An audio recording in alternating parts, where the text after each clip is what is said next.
when I first got to thinking about this project and I thought about writing Dolly Parton a letter, I thought, well, I've got to write her a handwritten letter because she sort of specializes in literacy.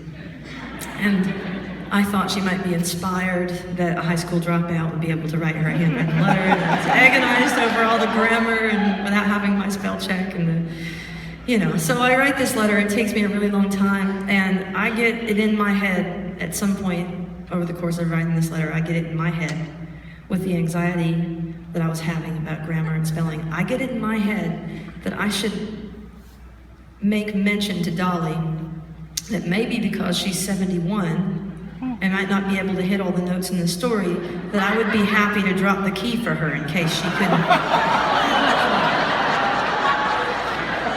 I don't know what to tell you. I don't know why that crossed my mind. I don't know who that woman was that thought that while she was writing the letter. I don't want to take responsibility for it, but I did it. And there's some hard notes to sing in that song, and I just hadn't heard Dolly sing full voice in a while. And I just didn't, I don't know, I'm not going to make excuses. So I sent it out. And no sooner had I sent it than I just immediately regretted it and thought, oh God.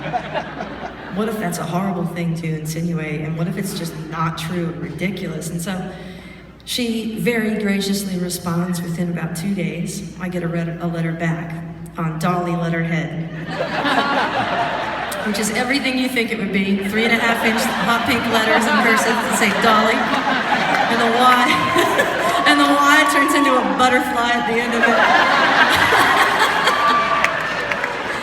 Anyway, she starts off by saying, I would be honored to sing this song. It's an amazing project. I've been wanting to do something to help the children for a long time. And then she gets to this point where she goes, but honey, don't worry about changing that key. She actually said, honey, don't worry about changing that key. I intend to Dollyize it, she says. So then we write a couple more. She writes a couple more logistical things throughout the letter, and it gets to the end, and she says, another 2 times. And by the way, let me just remind you, you don't need to change that key. That's when I realized she intended to take me to school. So the song comes back in, and every high note I hit in the story, Dolly starts there and then takes it way over. Just a proper school. What a humiliation.